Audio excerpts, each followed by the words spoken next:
ಬಂಧುಗಳೇ ನಮಸ್ಕಾರ. ಭಾರತೀಯ ಚಲನಚಿತ್ರರಂಗದ ಹೆಸರಾಂತ ನಟ ಸೈಫ್ ಅಲಿ ಖಾನ್ ಅವರ ಕುಟುಂಬವು ಪ್ರಸ್ತುತ ಭೋಪಾಲ್ನ ಸಾಂಪ್ರದಾಯಿಕ ಆಸ್ತಿಗಳನ್ನು ಕಳೆದುಕೊಳ್ಳುವ ಆತಂಕದಲ್ಲಿದೆ. ಈ ಆಸ್ತಿಗಳ ಒಟ್ಟು ಮೌಲ್ಯ ಸುಮಾರು 15,000 ಕೋಟಿ. ಈ ಆಸ್ತಿಗಳು ಭಾರತದಲ್ಲಿ 1968ರಲ್ಲಿ ಬಂದಂತಹ ಶತ್ರು ಆಸ್ತಿ ಕಾಯ್ದೆ ಎನಿಮಿ ಪ್ರಾಪರ್ಟಿ ಆಕ್ಟ್ ಅಡಿಯಲ್ಲಿ ಸರ್ಕಾರದ ಸ್ವಾಮ್ಯದಡಿ ಹೋಗುವ ಅಂದಾಜಲ್ಲಿದೆ. ಭೋಪಾಲ್ನ ಕೊನೆಯ ನವಾಬ್ ಹಮೀದುಲ್ಲಾ ಖಾನ್ ಅವರಿಂದ ಈ ಆಸ್ತಿಯ ಸ್ಟಾರ್ಟಿಂಗ್ ಪಾಯಿಂಟ್ ಅಂತಾನೆ ಹೇಳ್ಬೋದು.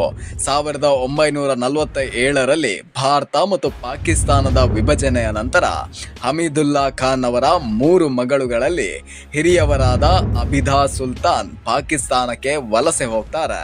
ಅಬಿದಾ ಸುಲ್ತಾನ್ ಪಾಕಿಸ್ತಾನಕ್ಕೆ ಹೋಗಿರುವುದರಿಂದ ಅವರ ತಂಗಿ ಸಜಿದಾ ಸುಲ್ತಾನ್ ಭಾರತದ ಕಾನೂನು ಪ್ರಕಾರ ಈ ಆಸ್ತಿಯ ಹಕ್ಕುದಾರೆಯಾಗಿದ್ದರು. ಸಜಿದಾ ಸುಲ್ತಾನ್ ಅವರ ಮಗನಾದ ಮನ್ಸೂರ್ ಅಲಿ ಖಾನ್ ಪಟೌಡಿ ಮತ್ತು ಅವನ ಕುಟುಂಬವು ಈ ಆಸ್ತಿಗಳನ್ನ ಮುಂದುವರಿಸಿಕೊಂಡು ಬರ್ತಾರೆ. ಸೈಫ್ ಅಲಿ ಖಾನ್ ಮನ್ಸೂರ್ ಅಲಿ ಖಾನ್ ಅವರ ಪುತ್ರನಾಗಿ ಈಗ ಈ ಆಸ್ತಿಯ ಒಂದು ಭಾಗದ ಮಾಲೀಕರಾಗಿದ್ದಾರೆ. ಮುಂದೆ ಈ ಶತ್ರು ಆಸ್ತಿ ಕಾಯ್ದೆ ಏನು ಅನ್ನೋದನ್ನ ತಿಳ್ಕೊಂಡು ಬರೋಣ ಬನ್ನಿ. ಭಾರತದಲ್ಲಿ 1965ರ ಭಾರತ ಪಾಕಿಸ್ತಾನದ ಯುದ್ಧದ ನಂತರ ಈ ಕಾಯ್ದೆ ಜಾರಿಗೆ ಬಂತು. ಈ ಕಾಯ್ದೆಯ ಪ್ರಕಾರ ಪಾಕಿಸ್ತಾನಕ್ಕೆ ವಲಸೆ ಹೋದವರು ಅಥವಾ ಅವರ ಪರಿವಾರದವರು ಭಾರತದಲ್ಲಿ ಹೊಂದಿದ್ದ ಆಸ್ತಿಗಳನ್ನ ಸರ್ಕಾರ ಶತ್ರು ಆಸ್ತಿ ಎಂದು ಘೋಷಿಸಬಹುದು. ಈ ಕಾಯ್ದೆಯ ಉದ್ದೇಶ ಭಾರತದ ಆಂತರಿಕ ಭದ್ರತೆಗೆ ಸಹಾಯ ಮಾಡೋದಾಗಿದೆ. ಆದರೆ ಈ ಕಾಯ್ದೆ ಅನೇಕ ಕುಟುಂಬಗಳಿಗೆ ಆರ್ಥಿಕ ಹಾನಿಯನ್ನ ಕೂಡ ಉಂಟು ಮಾಡಿದೆ. ಅಬಿದಾ ಸುಲ್ತಾನ್ ಪಾಕಿಸ್ತಾನಕ್ಕೆ ವಲಸೆ ಹೋದ ಕಾರಣ ಅವರ ಹೆಸರಿಗೆ ಸೇರಿದ್ದ ಆಸ್ತಿಗಳನ್ನ ಶತ್ರು ಆಸ್ತಿ ಎಂದು ಪರಿಗಣಿಸಲಾಗಿದೆ. ಭಾರತದ ಸರ್ಕಾರ ಈ ಆಸ್ತಿಗಳ ಮೇಲೆ ಹಕ್ಕು ಹೇಳುವ ಕೆಲಸವನ್ನ ಕೂಡ ಪ್ರಾರಂಭಿಸಿದೆ. ಮಧ್ಯಪ್ರದೇಶದ ಹೈಕೋರ್ಟ್ ಈ ಆಸ್ತಿಯ ಮೇಲೆ ಇರುವ ಕಾನೂನು ತಡೆ ಅಂದ್ರೆ ಸ್ಟೇ ಆರ್ಡರ್ ಅನ್ನ ತೆಗೆದುಹಾಕಿದೆ. ಹೈಕೋರ್ಟ್ ನ್ಯಾಯಮೂರ್ತಿ ವಿವೇಕ್ ಅಗರ್ವಾಲ್ ಶತ್ರು ಆಸ್ತಿ ಕಾಯ್ದೆ 2017ರ ತಿದ್ದುಪಡಿ ಪ್ರಕಾರ ಅಫೆಕ್ಟೆಡ್ ಪಾರ್ಟ್ಗಳಿಗೆ 30 ದಿನಗಳ ಒಳಗೆ ಅರ್ಜಿ ಸಲ್ಲಿಸಲು ಅವಕಾಶವನ್ನ ನೀಡಿದ್ದಾರೆ. ಈ ತೀರ್ಮಾನವು ಭೋಪಾಲ್ನಲ್ಲಿ ಸೈಫ್ ಮತ್ತು ಅವರ ಕುಟುಂಬಕ್ಕೆ ಕಾನೂನು ಹೋರಾಟವನ್ನ ಮತ್ತಷ್ಟು ಸವಾಲಿನದ್ದಾಗಿಸಿದೆ.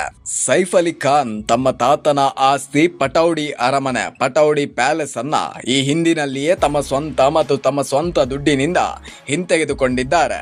800 ಕೋಟಿ ಮೌಲ್ಯದ ಈ ಅರಮನೆ ಒಂದು ಸಮಯದಲ್ಲಿ ಹೋಟೆಲ್ ಮಾಲೀಕನಾದ ನೀಲೇಶ್ ಮೆಹ್ತಾ ಅವರ ಸ್ವಾಮ್ಯದಡಿ ಹೋಗಿತ್ತು. ಆದರೆ ಸೈಫ್ ಅವರು ತಮ್ಮ ಸಿನಿಮಾಗಳಿಂದ ಗಳಿಸಿದ ಆದಾಯವನ್ನ ಬಳಸಿ ಈ ಆಸ್ತಿಯನ್ನ ಕೊಂಡುಕೊಂಡರು. ಅವರು ಈ ವಿಷಯದ ಕುರಿತು ಹೇಳುವುದೇನೆಂದ್ರೆ, ಈ ಆಸ್ತಿಯನ್ನ ನಾನು ಸ್ವಂತ ಕಷ್ಟಪಟ್ಟು ಸಂಪಾದಿಸಿದ ಹಣದಿಂದ ಹಿಂತೆಗೆದುಕೊಂಡಿದ್ದೇನೆ. ಇದು ಕುಟುಂಬ ಮತ್ತು ಪರಂಪರೆಯ ಆಸ್ತಿ ಎಂದು ಕೇವಲ ತೃಪ್ತಿಯಿಂದ ವಹಿಸಿಕೊಂಡಂತಿಲ್ಲ ಎನ್ನುತ್ತಾರೆ. ಬಂಧುಗಳೇ, ನಷ್ಟಕ್ಕೆ ಕಾರಣವಾದಂತಹ ಪ್ರಮುಖ ಅಂಶಗಳು ಏನು ಎಂಬುದನ್ನ ತಿಳ್ಕೊಂಡು ಬರೋಣ ಬನ್ನಿ.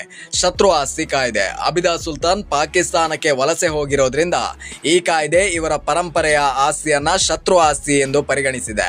ಚೇಂಜ್ ಆಫ್ ಲೀಗಲ್ ಕನ್ಕ್ಲೂಷನ್ಸ್ 2017ರ ಶತ್ರು ಆಸ್ತಿ ಕಾಯ್ದೆಗೆ ತಿದ್ದುಪಡಿ ತರಲಾಗಿದ್ದು, ಅಫೆಕ್ಟೆಡ್ ಪಾರ್ಟಿಗೆ ಈ ಸಮಸ್ಯೆಗೆ ಸಂಬಂಧಿಸಿದಂತೆ ಕಡಿಮೆ ಹಕ್ಕುಗಳನ್ನ ನೀಡಲಾಗಿದೆ.